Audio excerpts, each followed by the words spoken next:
the Paulin Modul B Manual. It's a fun little watch, but is it for me?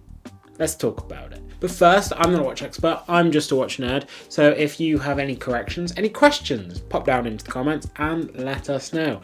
And whilst you're down there, why not like, subscribe, ding that bell icon so you never miss another video, and why not click that join button, support the channel directly, would be very much appreciated, thank you very much. So Paulin. Who are they? Well, they are a Glasgow based watch brand that they make fun, artsy watches. Quite utilitarian watch designs, and being sort of fun, colourful and bright, they remind me of a cross between Unimatic and Mr. Jones. Utilitarian and colourful and artsy. Sounds like quite an interesting combination.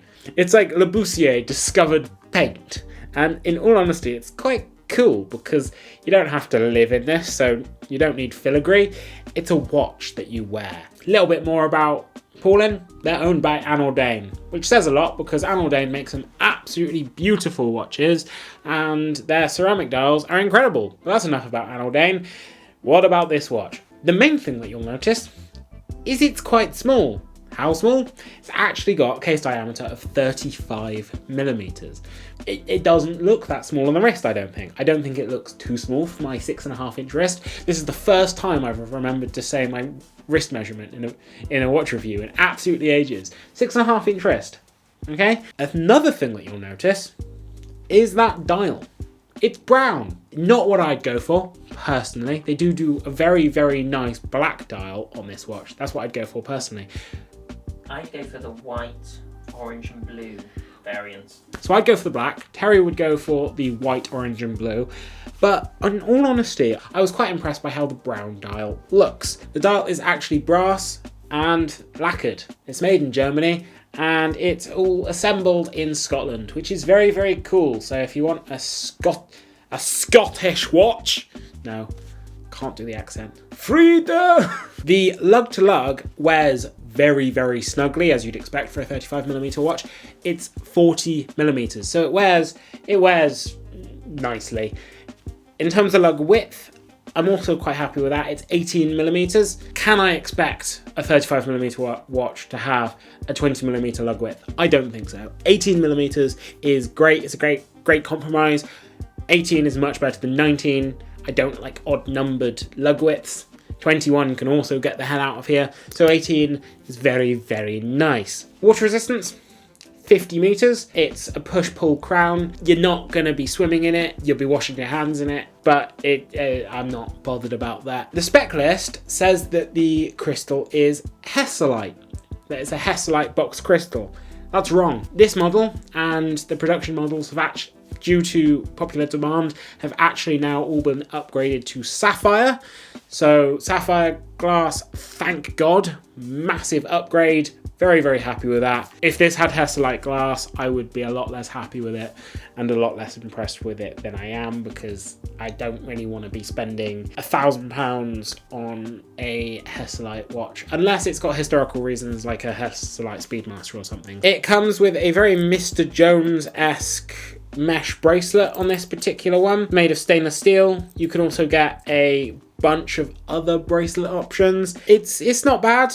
It's easy to remove. It's got quick release. It's all honesty, it's fine. It's better than the Mr. Jones one. For example, it's got a customized Paulin buckle, so you can't really moan about that. It's even got a customized Paulin crown, which is also a very nice little detail. If we're turning the watch over, then that's where you'll see something that's very surprising about this watch.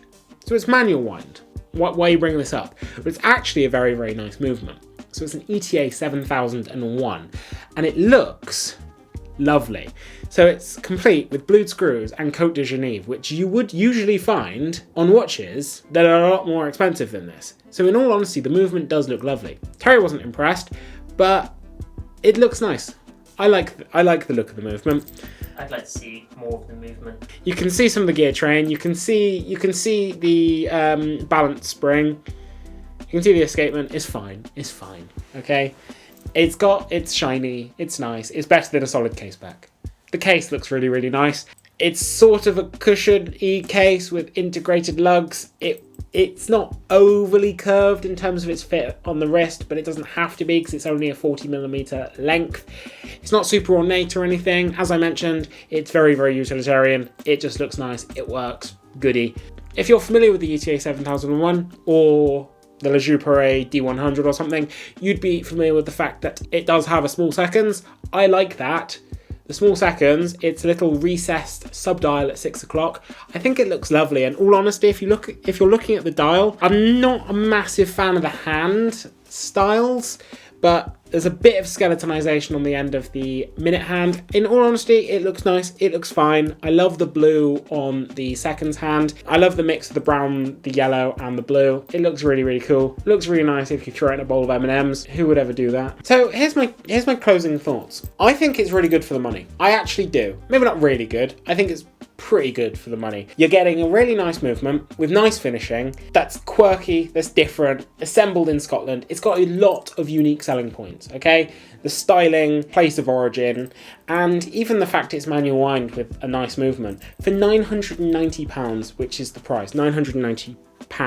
That's a lot of unique selling points for a watch like this. It's a lot more interesting and a lot different than something like the Nomadic that we looked at. The Nomadic's a nice watch, it's fine, but for me, its only real talking point was the fact it's Irish. This looks different, it's styled differently.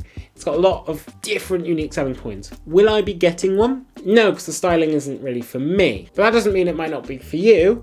And in all honesty, it's got a lot of just different stuff that I quite like about it and could really appeal to a lot of people. So I think Paulin will go quite far with stuff like this. What do you think, Terry? I like that it has a small second style. I'm not a fan of the colour. Like I said, I'd go for the white. I like that it's unique, but at that price point, for half that price, you can get a Mr. Jones, or you can even get a Swatch. You can get something just as fun for half the price. Yeah, but I can't really argue with that. I think it's about what you value. It's a nice manual wind movement. It's an ETA 7001. You're never going to find an ETA 7001 in a watch that's this quirky for less. And if you want a bigger one, they do them bigger. This is just a 35mm, which I think works really well in a nice little compact, fun manual wind watch. But I really want to hear what you guys think about this. We wanted to shine a light on another British watch company, and I think there's a lot going for this watch at not a silly price point. It's not over £1,000, and it's got a nice movement to boot with custom crown, custom buckle, and simple fun styling and utilitarian case design. So guys, let me know what you think. Please, I'm actually super interested in the comment section on this particular video, so get down there. And once you're down there, why not like, subscribe, ding that bell icon so you never miss another video. And why not click that join button to support the channel directly? Would be amazing. Thank you very much. Just like everyone on screen now did, because they're the best people in the world. They are absolutely amazing. And the second best people in the world are you, if you're watching this video. So thank you very much, and watch yourselves.